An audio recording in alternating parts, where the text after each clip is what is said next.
He needed me that night. You would have understood if you trusted me, she said after spending the night at her ex's apartment on our anniversary. I didn't respond, just went to the bedroom and started packing. Found the ring box I'd hidden in my drawer. Put it in my pocket. She saw it from the doorway. Went pale. I walked past her and left.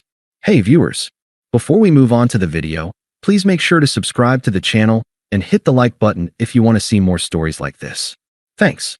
I didn't scream. I didn't throw the vase she bought in Tulum against the wall. I didn't demand to check her phone. When you reach a certain level of clarity, rage just feels inefficient. It was 8 a.m. on a Saturday.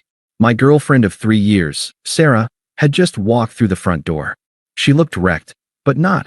I just spent the night at a hospital saving a life, wrecked. She looked. I stayed up until 4 a.m. drinking cheap wine and trauma bonding, wrecked. She dropped her keys on the console table. The sound echoed like a gunshot in the silent apartment. I was sitting on the couch, dressed in the same clothes I had worn the night before, a crisp button-down and slacks. I hadn't slept. Oh, you're awake, she said, kicking off her boots.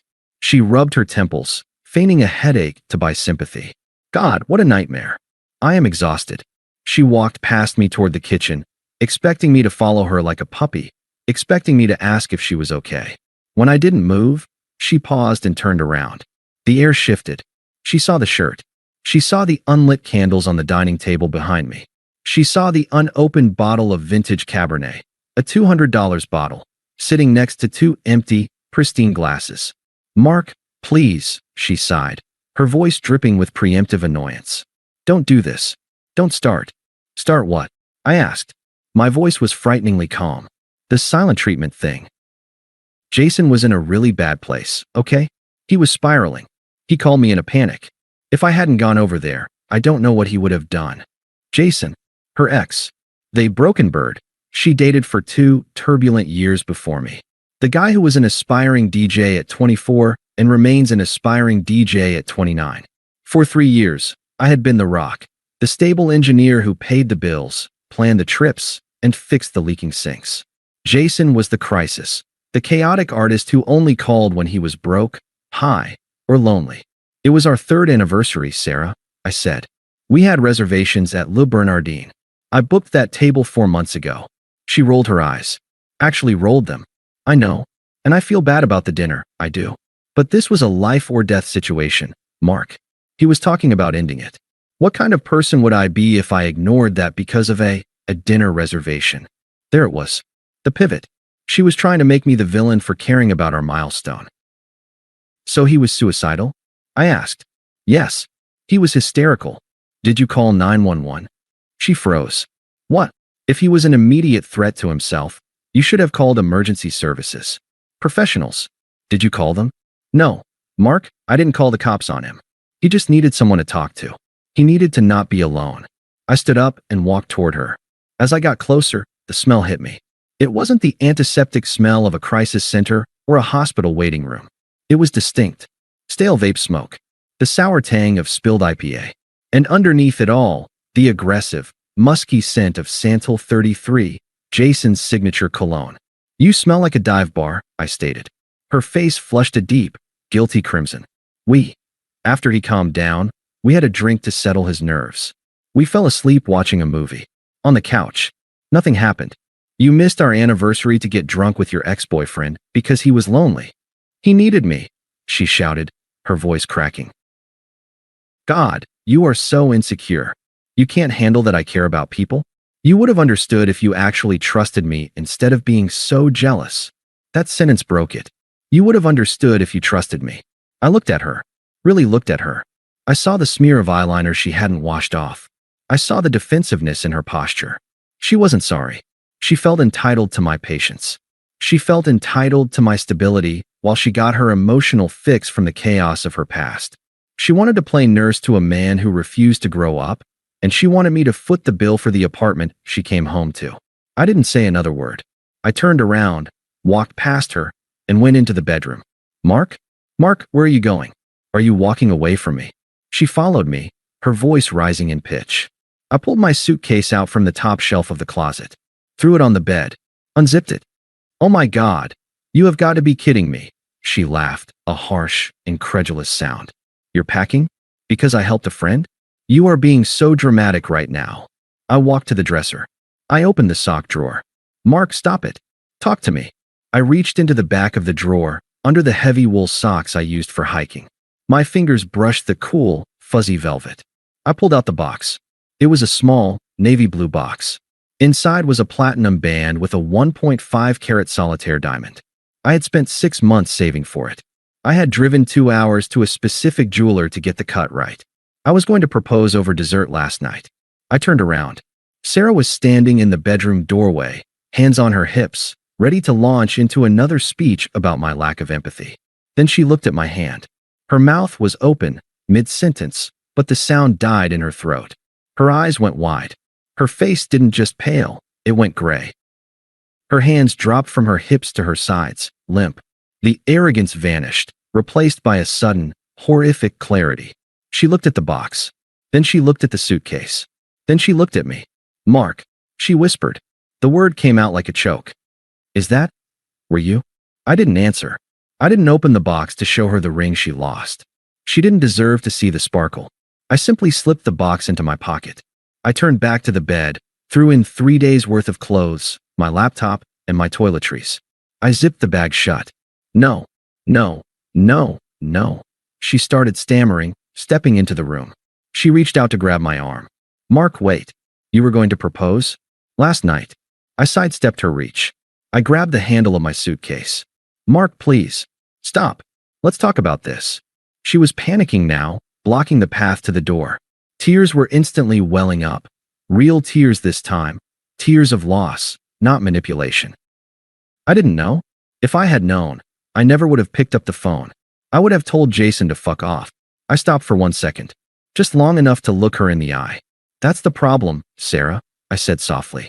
You shouldn't have needed a ring to tell him that. I moved past her. She tried to grab the suitcase handle, her fingernails scraping against the fabric, but I pulled it away. I walked down the hallway, her footsteps thudding heavily behind me. You can't just leave. We live together. Mark, I love you. I opened the front door.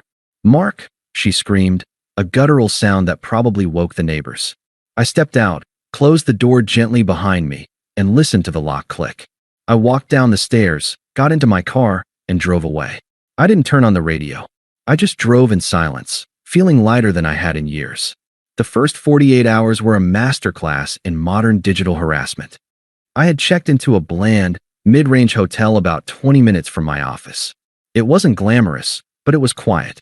I sat on the stiff bed, staring at my phone as it vibrated across the nightstand, dancing towards the edge like a suicidal beetle.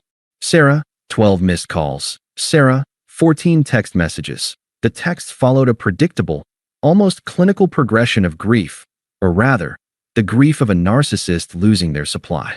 Phase 1, denial and bargaining. Baby, please pick up. I'm shaking. I can't breathe. You're scaring me. I'm throwing out all of Jason's stuff. I blocked his number. I'll show you. Just come home. We can fix this. Couples go through rough patches. We don't throw away 3 years over one misunderstanding. Phase 2, anger. You're being incredibly immature. So you're just going to ghost me? After everything I did for you? That's cowardice, Mark. You clearly never loved me if you can walk away this easily. You were just looking for an excuse. Phase 3, the flying monkeys. By Sunday afternoon, she had deployed the troops. Her best friend, Jessica, a woman who had cheated on 2 husbands and considered herself a relationship expert, blew up my phone. I made the mistake of answering one call, mostly because I needed to know if Sarah was going to burn the apartment down. Mark, you need to stop this performative cruelty. Jessica snapped before I could even say hello. Her voice was shrill, echoing in the receiver. She is on the floor, Mark. On the floor, crying her eyes out. You can't just dangle an engagement ring in her face and then abandon her. That is psychological abuse. I was sitting by the hotel window, watching traffic crawl along the interstate. I felt a strange detachment, like I was watching a movie of my own life. I didn't dangle it, I said calmly. I packed it. It belongs to me. Just like the rent money she's going to need next month. You are heartless, Jessica spat. She made a mistake. She was trying to be a good friend. Jessica, I cut in, my voice low. She came home smelling like his cologne and stale beer. She didn't save a life. She went on a date. Tell Sarah she has until the end of the month to figure out the lease. I'll pay my half until then. After that, she's on her own. I hung up and blocked Jessica's number. Then I blocked Sarah's sisters. Then I muted the notifications for our mutual friends. I went to work on Monday like a ghost. I focused entirely on spreadsheets and structural loads. It was meditative. When you're dealing with betrayal, there is something incredibly soothing about math. Math doesn't lie. Math doesn't gaslight you. 2 plus 2 never calls its ex at midnight because it's confused. By Wednesday, the silence from my end seemed to have broken something in Sarah. The text stopped being aggressive and started becoming pathetic. I miss you. The apartment is so quiet. I found your gray hoodie. It smells like you. I'm sleeping in it. I didn't reply. I didn't feel the urge to. The image of her face when she saw the ring box was burned into my retina. It was the closure I didn't know I needed. It proved that she understood the magnitude of her loss. Words would just dilute that. About 3 weeks later, I had to swing by the apartment to get the rest of my things. I timed it for a Tuesday morning when I knew she had a team meeting. The apartment was a wreck.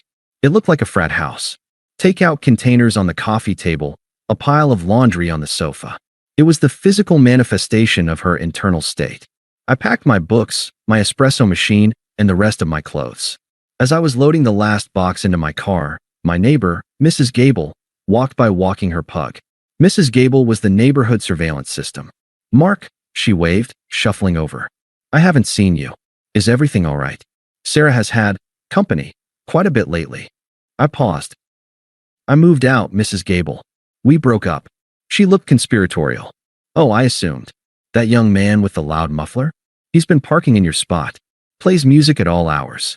I was going to complain to the strata, but I didn't want to cause trouble for you. Jason." Of course. It hadn't even been a month, and the parasite had attached itself to the new host. I felt a wave of nausea, followed quickly by relief. It wasn't my problem anymore.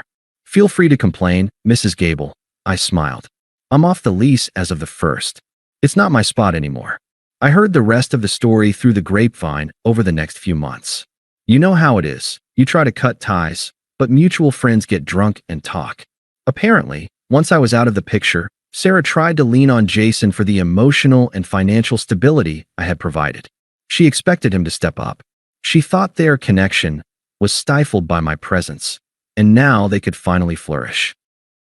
The reality check hit her like a freight train. Jason didn't want a girlfriend. He wanted a fan. He didn't want to pay half the rent. He wanted a place to crash. Within 2 months, he had borrowed $3,000 from her for new DJ equipment. He started bringing his creative friends over to the apartment, our sanctuary, turning it into a flop house. When she asked him to contribute or clean up, he used the exact same lines on her that he had used on me. "You're stifling my creativity. You're too uptight. Stop acting like my mom." The irony was so rich it could have caused gout. The final nail in the coffin came in month 4. I was out for drinks with a buddy of mine, Dave, who still followed Sarah on Instagram. "Dude," Dave said, sliding his phone across the table. "Look at this." It was a story Sarah had posted. It was just text, black background, small white font. The universal signal for a meltdown. "It's funny how you can ruin the best thing that ever happened to you for someone who treats you like an option. Lesson learned. I am so sorry." "She broke up with Jason?" I asked, taking a sip of my beer. "Better," Dave grinned. "Jason cheated on her. With a 19-year-old promoter he met at a club. Sarah came home early and found them." I laughed. I couldn't help it. It was a short, sharp bark of laughter. "She's been asking about you," Dave said cautiously. "She knows I'm seeing you tonight. She wanted to know if you're seeing anyone." I thought about the woman I had met at the rock climbing gym a few weeks ago. Elena. She was a pediatric nurse. She was funny, direct, and had her shit together.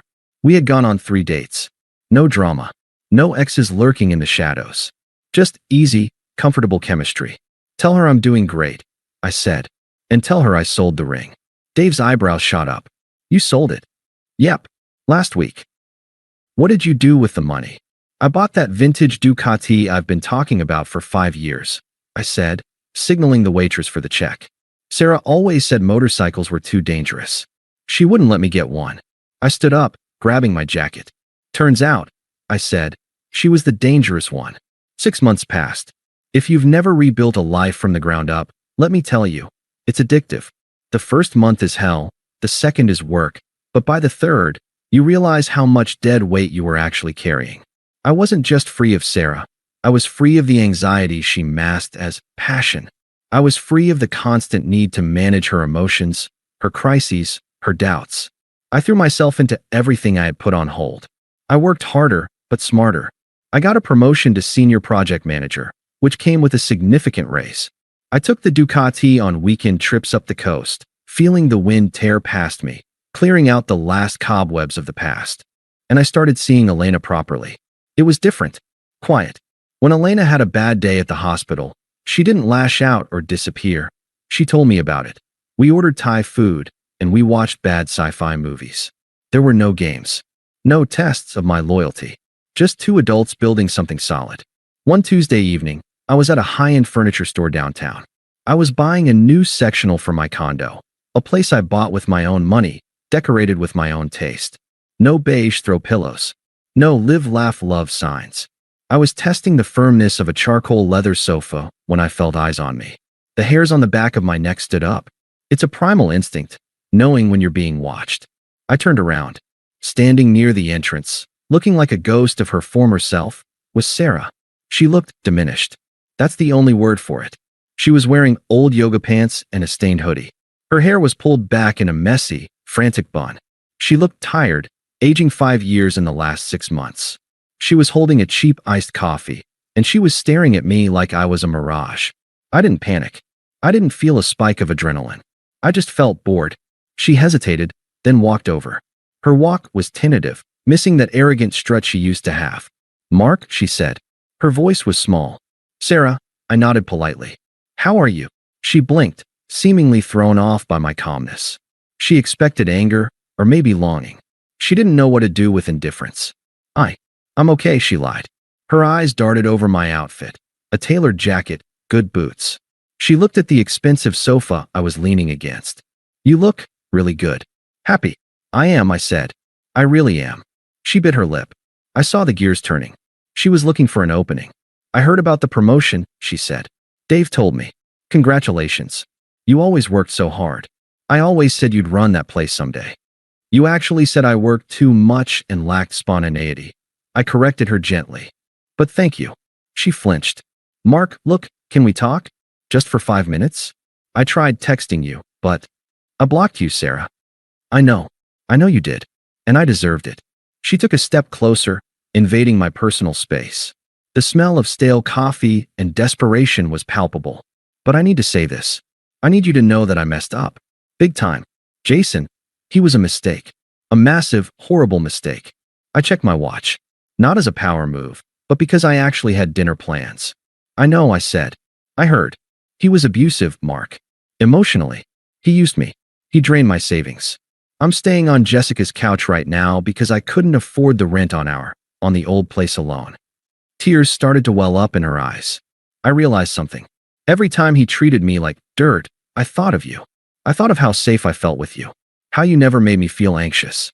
She reached out, her hand hovering near my arm. "I miss us, Mark. I miss my best friend. I know I broke your trust. But people grow. I've grown. We can start over. Slowly. I can make it up to you." This was it. The moment she had rehearsed in the shower for weeks. The pitch. I looked at her hand. Then I looked at her face. I remembered the anniversary. I remembered her standing in the hallway, smelling like him, telling me I was insecure for having boundaries. "Sarah," I said, my voice steady. "Do you remember what you said to me that morning? When you came home?" She frowned, confused. I said a lot of things.